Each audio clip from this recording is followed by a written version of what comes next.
might just suggest that probably the father of ufology might be Major Donald Kehoe, who is a gentleman that was mentioned a few minutes ago by one of you folks here in the audience.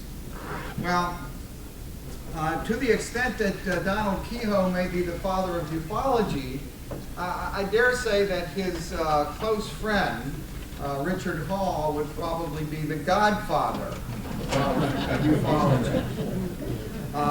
Dick Hall's been involved with this whole field and genre since before 1960. He rarely comes, or appears anyway, to conferences like this. This is a very special moment as far as we're concerned. One of the reasons we wanted to get this conference videotaped, to be quite honest with you, is because of this gentleman's appearance with us here today. He has written the authoritative books on this topic. The authoritative books. And there's all kinds of books out there, but the Bible of ufology, if I may say so, would be the books written by this gentleman, the UFO Evidence Volume 1 and the UFO Evidence Volume 2. And what's really good about this gentleman in this age of New Age hysteria is that he brings us back down to earth and forces us to put on our scientific empirical glasses whether we want to or not. And he'll say, this is the way it is, whether you want to hear it or not. Some people don't want to hear it. Well, we definitely want to hear him today. Please welcome the Godfather, Dick Hall.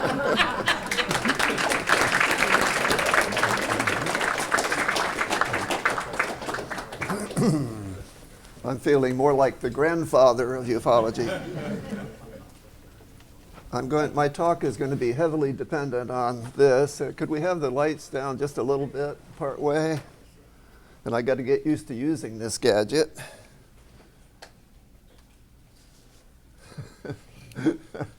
Okay. This is just to illustrate my main current activity in the UFO field. I'm publisher and editor of the Journal of UFO History.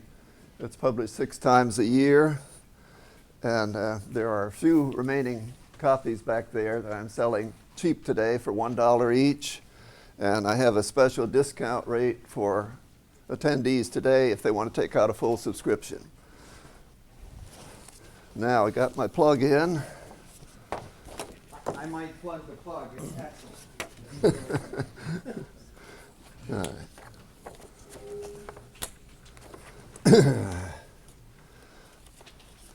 First of all, on top of what other people have said today, my talk will sort of give you some orientation.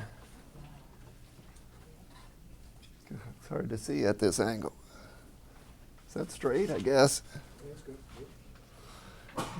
Okay, I'm going to have to lurk over here behind this thing. Okay, first of all, I'm going to talk about NICAP, what it was, the role that it played in the history of UFOs. That's the National Investigations Committee on Aerial Phenomena.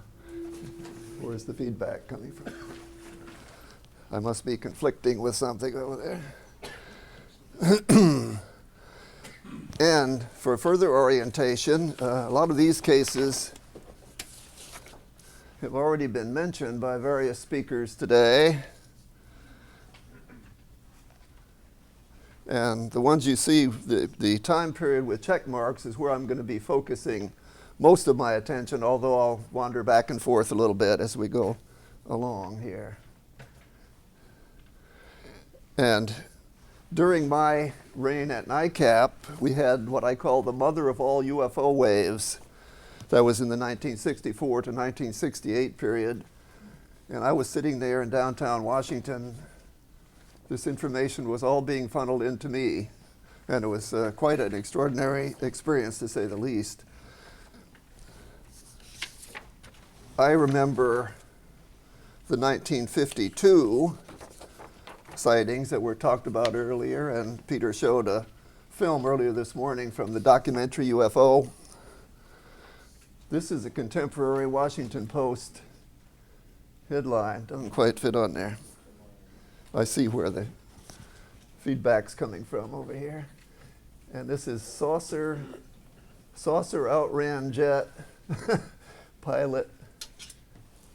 Let me just read it. I can broaden up. Oh, okay. This saucer outran jet. Pilot reveals investigation on in secret after chase over Capitol.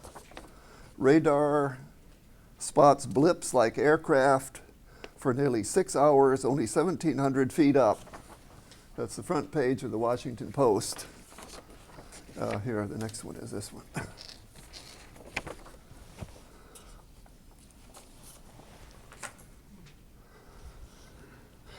Okay. Now, yeah, okay. I came to Washington, D.C. as a fresh graduate from Tulane University in summer of 1958, and I went to work for NICAP, for Major Donald Kehoe, who was mentioned earlier. I had heard about this group being formed in college. In fact, I was working in the math department on a scholarship at that time, and a letter came one day addressed to the resident astronomer at Tulane University, because he also taught math.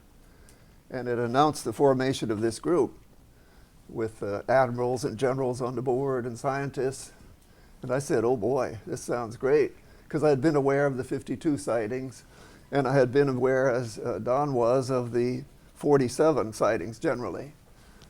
And so I graduated and I moved to Washington just like that. And the reason I came was NICAP. Now, of course, when I got here, I found that, just like is true today, UFO groups have no budgets. And, and so I did volunteer work. And finally, NICAP got enough money that they could pay me a part-time or low-grade salary. And Major Kehoe hired me full-time for half-time salary. That's what it amounted to. Now, NICAP had a lot of things going for it in those early years. We were centrally located in the news capital of the world. Major Kehoe had contacts all over the government. He had worked in the Pentagon. He had been chief of information for the aviation branch of the Commerce Department, which evolved eventually into the Federal Aviation Administration.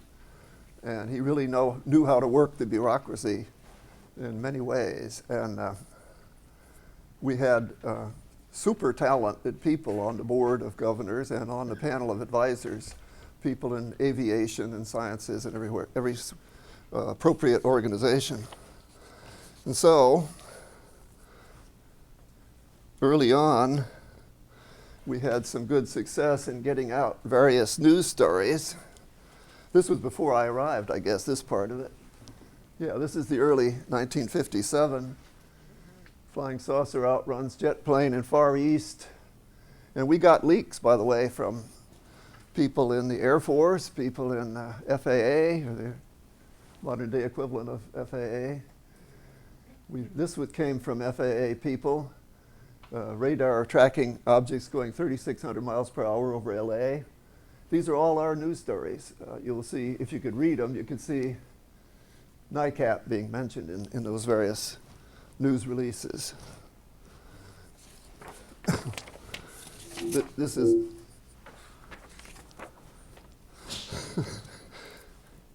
that's a blow up of that radar tracking case.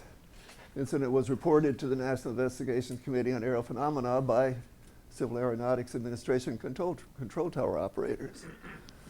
And so we were able to come up with some very good high quality reports and get them out there into the news media. And this is one of the things that's very different today.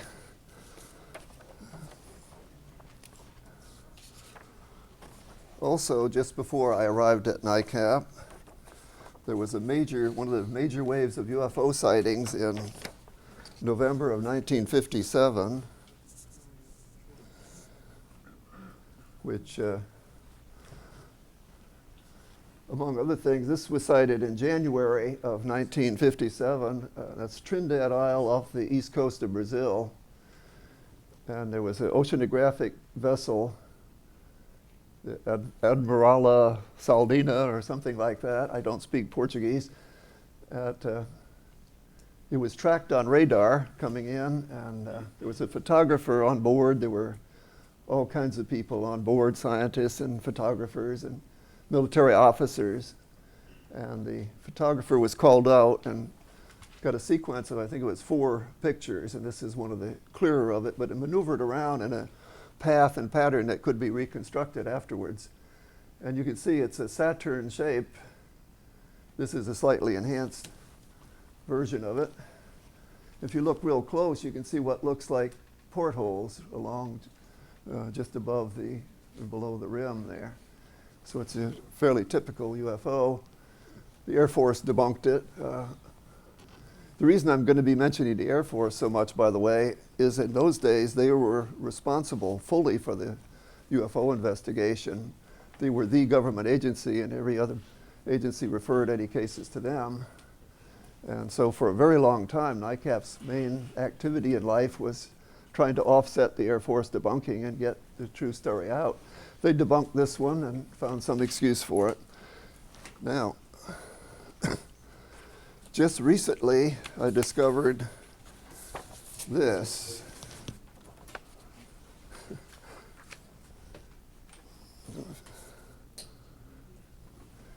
The same year, this was October. Oops, the heading doesn't show. This is a witness from the office of the Secretary of Defense, Assistant Secretary of Defense, who in October was walking around the streets in Alexandria and saw a Saturn-shaped object in the vicinity of National Airport. He saw an airliner take off and go in the general vicinity of it. Turns out the Air Force didn't know it at the time, but it was the control tower operators or the pilots also saw it. I know there was a separate group of witnesses to it. He made this report to the Air Force, Project Blue Book, and they just filed it away. They never followed up on it, so far as we know.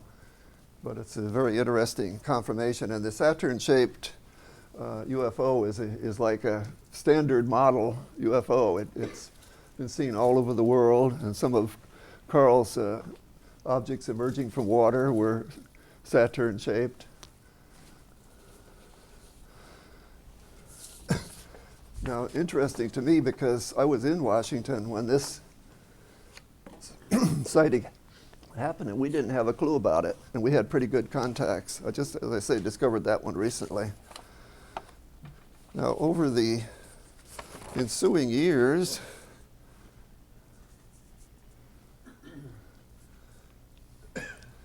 we had all kinds of successes in getting news stories out.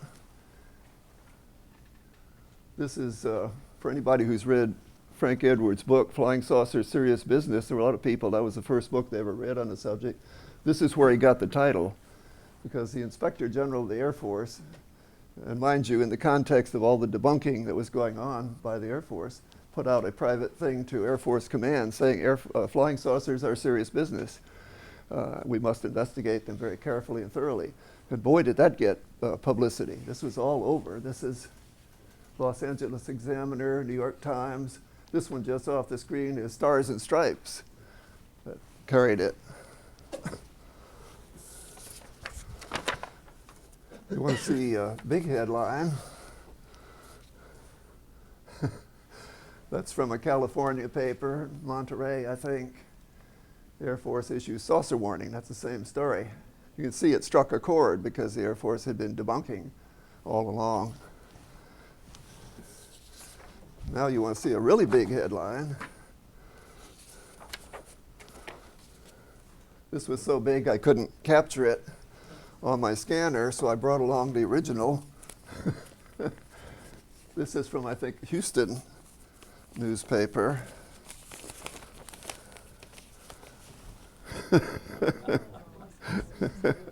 Those are big headlines. So that was one of the most publicized things that we issued to the public. We had contacts at all the major wire services, United Press, I guess it was United Press at the time, later merged with International News Service, Associated Press. The big city dailies all had offices in the press building. I guess they still do. There are not as many of them in existence anymore because of the consolidations of newspapers. But these people were constantly in and out of our office getting information.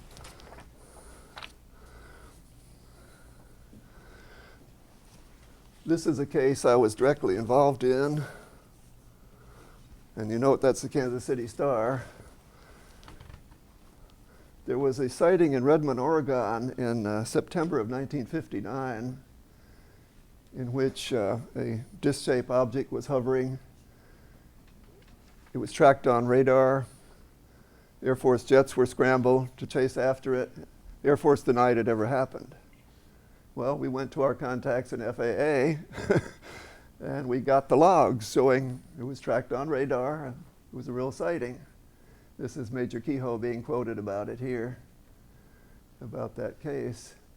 And these cases came back to haunt the Air Force later. I think my thing, oh, it sounded like it blew up. Yeah. Along about this time, we were having very great difficulty raising enough money to keep going as an organization.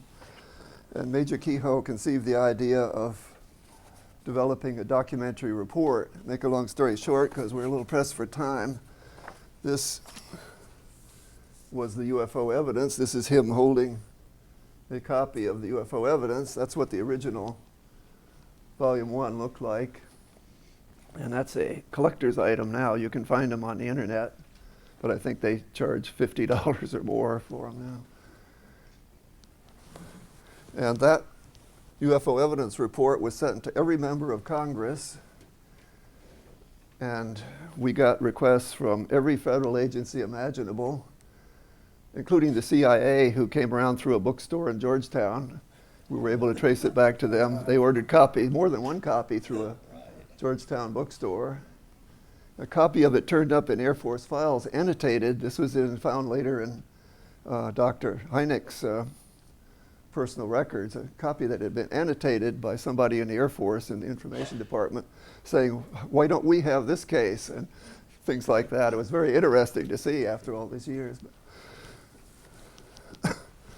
But something came along about that time that helped us considerably, and that was this.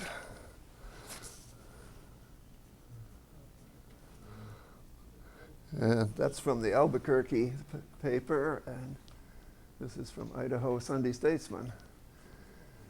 This was April 24th, 1964, and the UFO evidence was, I think, completed by that time, but it had not been published. We're short of money, we're late.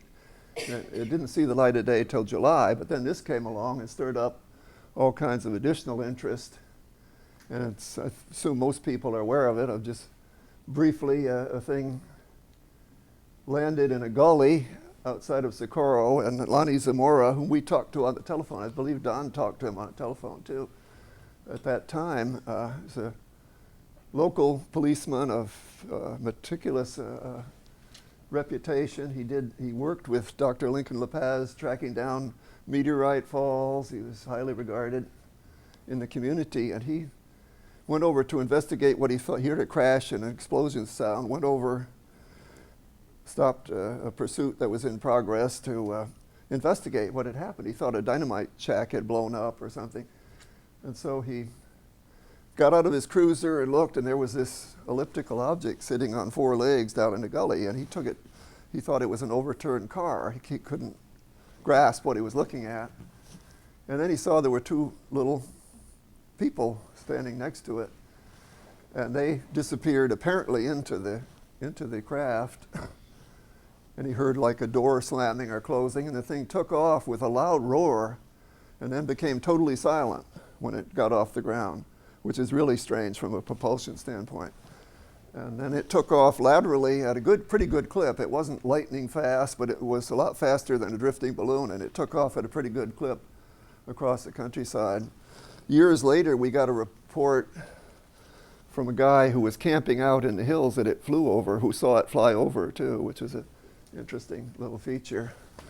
But this really boosted press interest. And this was the very beginning of the mother of all UFO waves. It got bigger and bigger. In 65, 66, and 67, it was totally off the scale. In fact, there's no way I could do more than superficially cover it.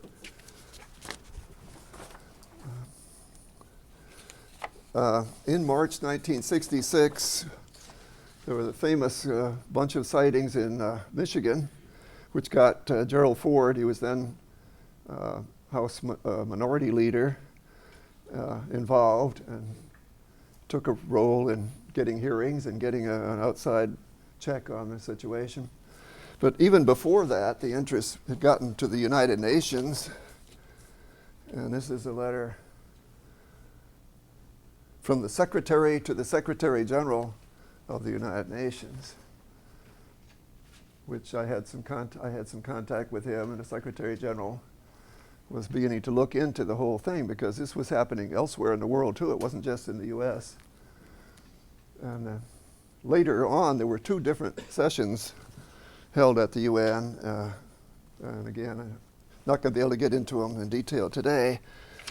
They didn't really lead anywhere, but one involved the witness in the 1973 helicopter case, Captain Coyne, Major Coyne, later Lieutenant Colonel Coyne, was one of the speakers at the UN panel.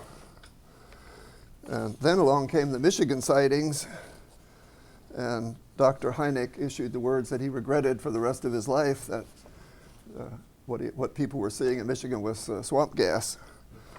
Here's a headline. Oops, upside down. Okay.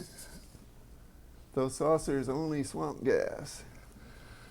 He later maintained that he meant that only to apply to one particular case, but news media got the impression he was blaming the whole thing on swamp gas. And he used to, in his later years, he used to go around showing cartoons of him being lampooned by everybody under the sun with swamp gas jokes, with aliens saying he's the guy who called us swamp gas and things like that. And he had a sense of humor. He poked fun at himself. I'll show you what swamp gas looks like. That's the swamp gas that, in fact, touched off that expression.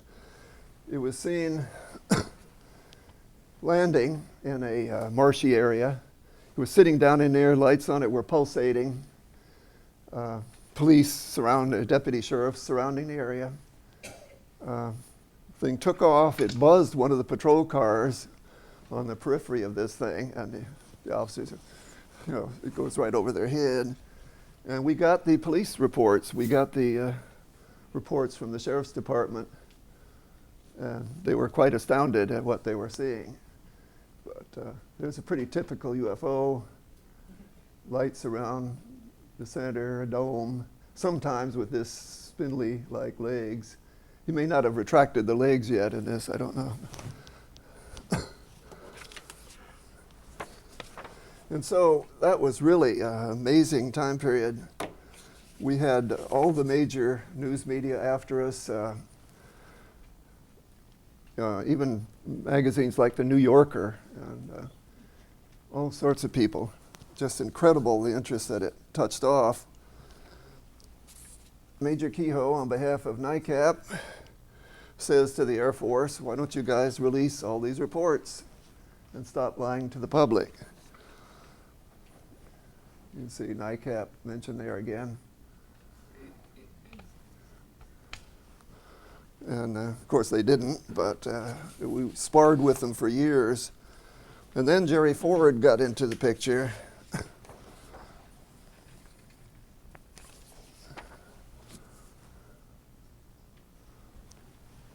House flying saucer probe urged by Ford.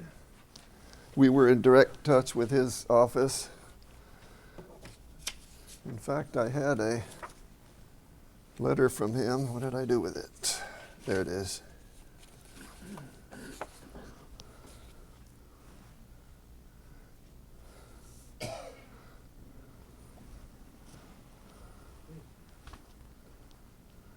And he was supporting our request for congressional hearings.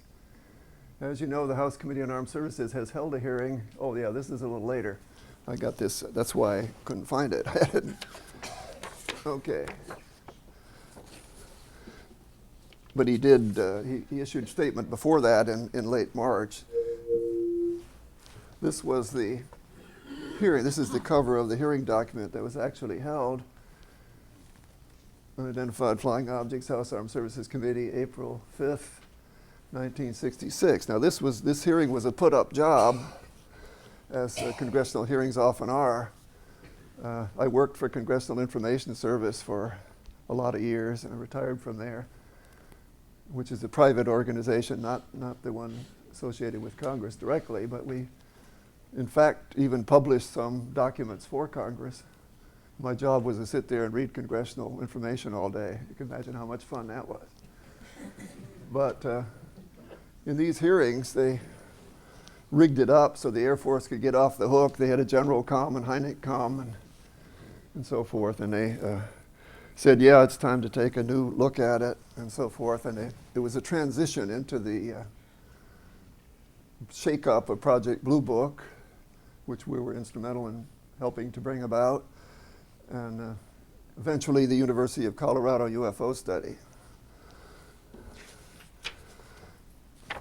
Now, things were still happening throughout all this, and right in the midst of all this, we had the Ravenna, Ohio UFO case. This is from the New York Times, although their headline wasn't that big. I blew it up for purposes of copying, and just to show the headlines. And this is very interesting, they were investigating an abandoned vehicle early in the morning.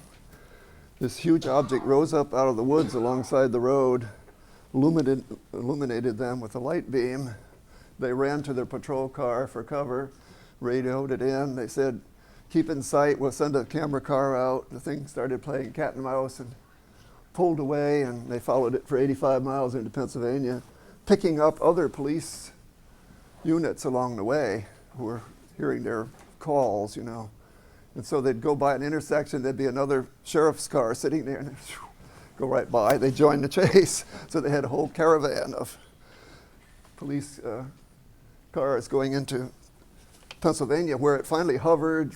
Some Air Force jets were seen coming in, and the thing went whoosh. And as the main witness said, they didn't fool around. They went straight up, whoosh, we're gone. Yeah, rather, not they. That was Venus. Yeah, right. It was called Venus when they illuminate them. And by the way, I'll show you something. The sketch, this is a sketch done by Deputy Spar, one of the main witnesses, of what they saw. And except for that funny looking antenna-like thing, it's more or less your classic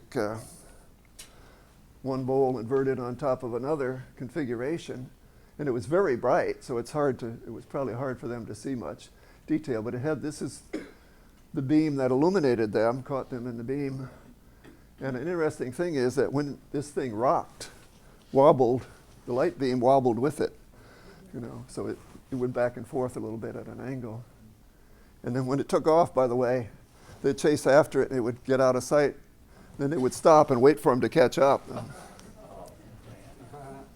That's why cat and mouse chase, which has become a pretty common. Is that the Portage County case Yes, you're talking about? yes.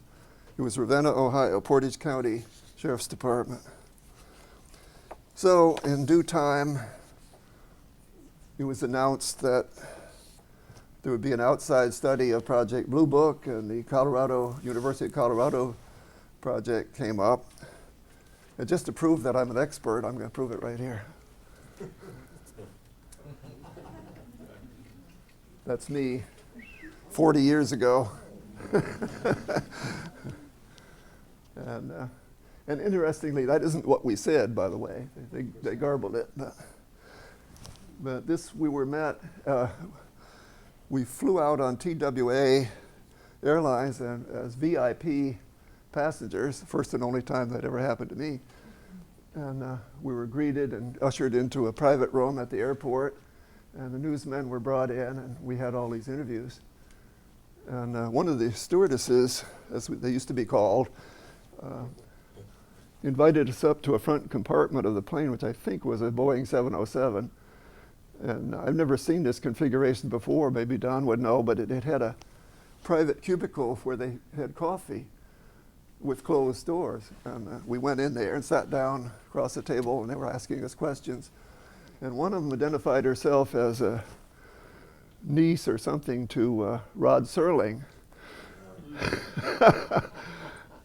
Interestingly enough, we also had Robert J. Serling. Were they brothers or? Yeah, they were brothers. Robert J. Serling was our main contact at United Press International, who was responsible for a lot of these stories getting on the news wires. And then, of course, how much time do I have, Peter? I'll keep on going, Dick. Okay, but I just know how much detail to get into because I could talk for an hour just on the Colorado project. I was a consultant to the Colorado project. Major Keohai, I flew out in November and addressed the group, assembled scientists and so forth. They invited me back as a consultant. I went back the following year early. And among other things, they asked me to, on very short notice, no advance warning, they said, would you be willing to make a case book presentation to the group of why do you think these things might be extraterrestrial and so forth? And what is it that suggests the extraterrestrial hypothesis? I was a little nervous about that, but I did it and chose a bunch of cases. And that was originally supposed to be part of the project, which was never completed. They were going to develop a case book of unexplained cases and spread it around to the scientific community and say, okay, let's see you explain these. But they never followed through on that. They started having internal, administrative, university type problems, and so it never got done. About this time, yeah.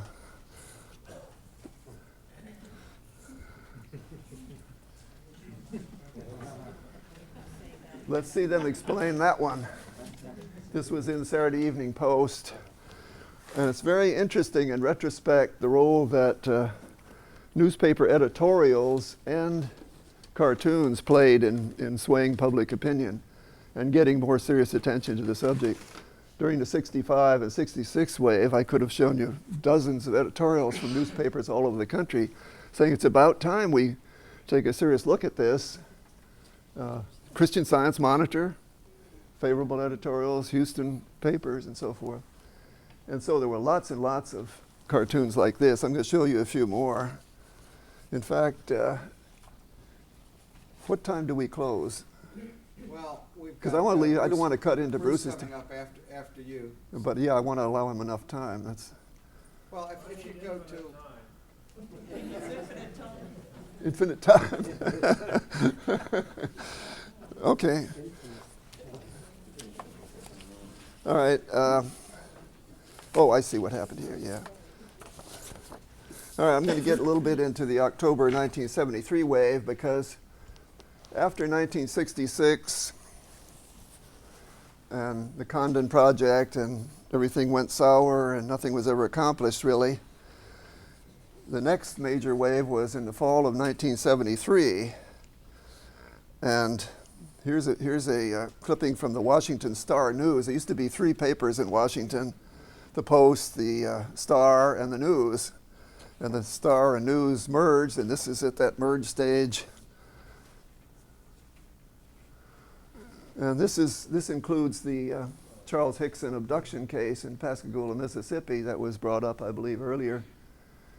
And I met Charles Hickson at one or more conferences, and he's a good old boy, Mississippian, that solid as the day is long. That's a very interesting and important case.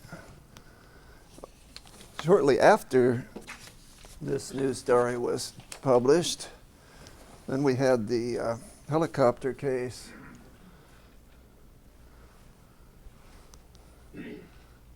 This is the Army, I believe it was Army Reserve, but it's Army helicopter. It had gone, the crew of this helicopter, that's not the helicopter, that's the UFO. Crew of the helicopter had flown down to Columbus for flight physicals and were returning to Cleveland And crews saw, oh, there's a red light paralleling this over there. They just alerted the pilot. Actually, the co-pilot was at the controls at that point. And he says, yeah, okay, keep an eye on it. And pretty soon the thing came zooming right up, stopped right above the helicopter. And as Carl was describing, the helicopter was lifted right up by the thing. And then it took off and flew away. Unbeknownst to the Air Force or anybody else at that time, there were ground witnesses. Jenny Zeidman, who Don knows very well, and I know, she used to be an aide to Dr. Hynek at Ohio State, yeah, and worked with him on the UFO subject a lot. She did a thorough investigation of this, interviewing all the crew and reconstructing everything, a timeline, and she somehow got wind of these witnesses on the ground, interviewed them, and they heard this thump, thump, thump noise of the helicopter and looked up, and here came this big thing right over the helicopter, stopped in midair over it and so forth. The late Phil Klass tried to explain this object as a fireball meteor. Well, I know quite a bit about fireball meteors, and I, in fact, was in close communication with the president of the American Meteor Society, Dr. Charles Olivier. That was no fireball meteor. The timeline alone shows that it was in view far too long, and all the witnesses from the various directions. It had light stream coming down, bright green, that shone into the cockpit. Phil Klass tried to say, well, that's because they had a green tinted window at the top, but it was green through the white windows too on the side. So that didn't make any sense. Anyway, that's one of the spectacular cases of UFO history.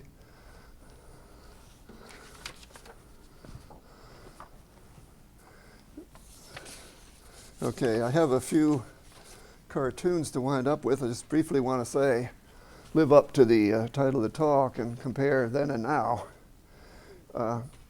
NICAP was a tremendously effective organization because of all the contacts it had and strong people on the board and so forth. And at a peak, we had about 12,000, 14,000 members. The early years, it was more like 2,000 or 3,000, but at the peak, it got up to 12,000 or 14,000.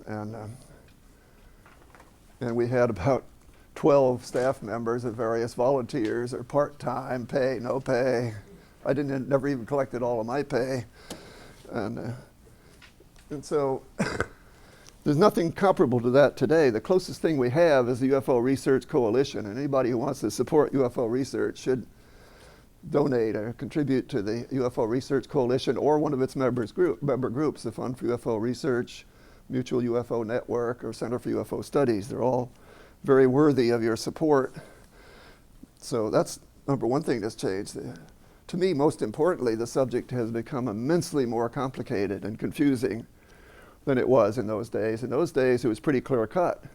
There were things flying around in the airwaves. Pilots were seeing them. People were seeing them from the ground up. Radar was tracking them. They're not ours. They must be from an extraterrestrial source. Then along came abductions and all kinds of weird creature reports. The 1954, there was a big wave of humanoid, or roughly humanoid beings seen in France and Italy.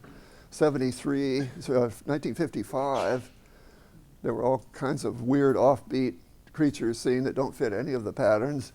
And then in 73, we had that robot-like looking creature that Charlie Hickson encountered. And so it gets very confusing, and abductions alone are extremely difficult to deal with.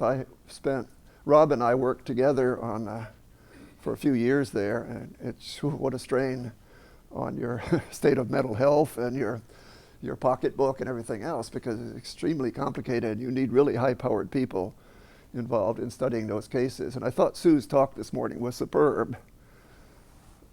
Okay, let's see.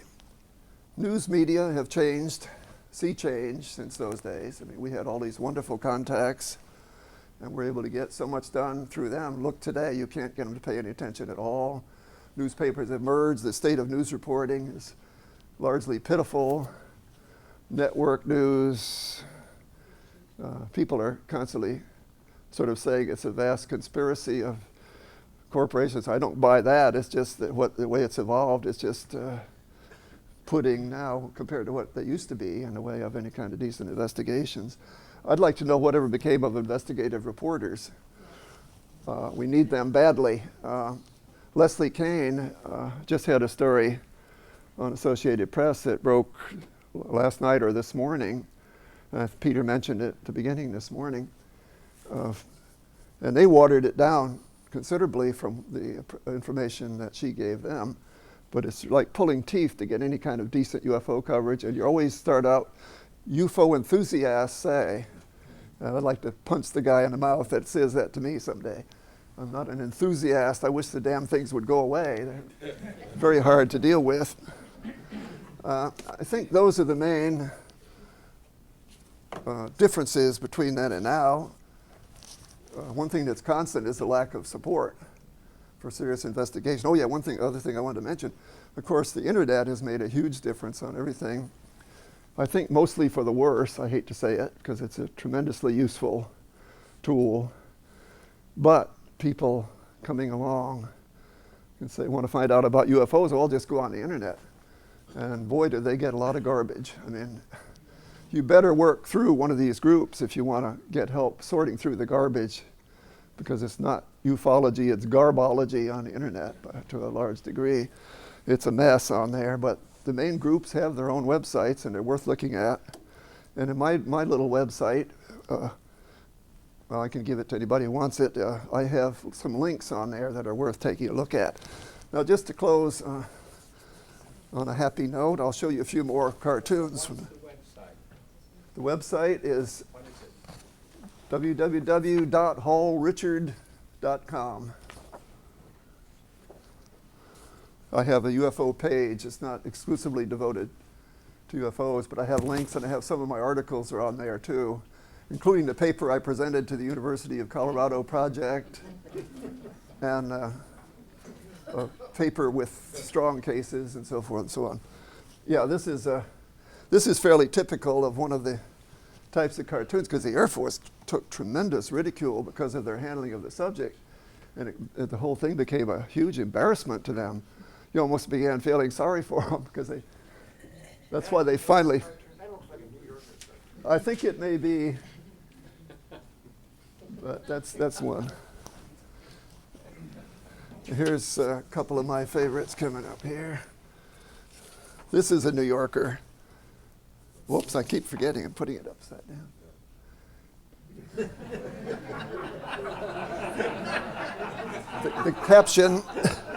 The caption is, perhaps, Colin, it would be better not to mention any of this. Is there a caption? Yeah, I just read it.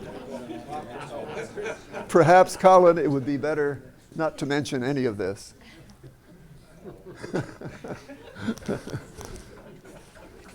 And I think this is one of my all-time favorites here. And this is Far Side. If they're Far Side fans, oh gosh, do I miss Far Side.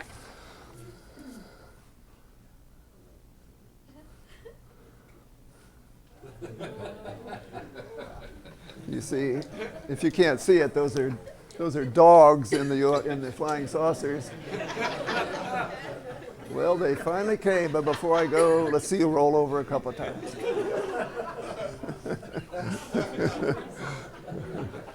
That's a good one. I love that one. And now just a final note on the more thoughtful side to food for thought.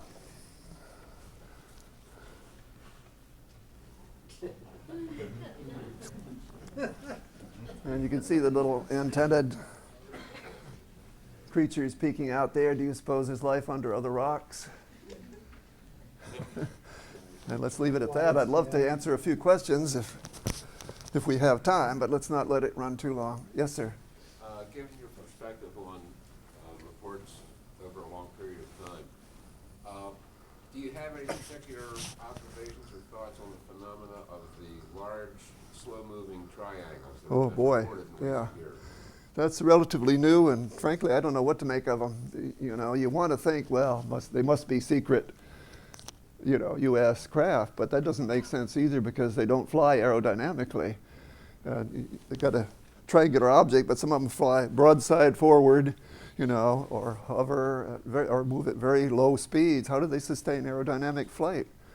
It can't be. It would require some total propulsion breakthrough, anti-gravity or something. So I don't know what to make of them, unless it's just a late model UFO. Yes.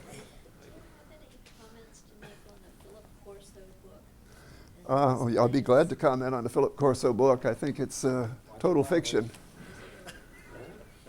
I think Philip Corso may have been a nice man, but he exaggerated his credentials tremendously, and a lot of the stuff he says in there is BS.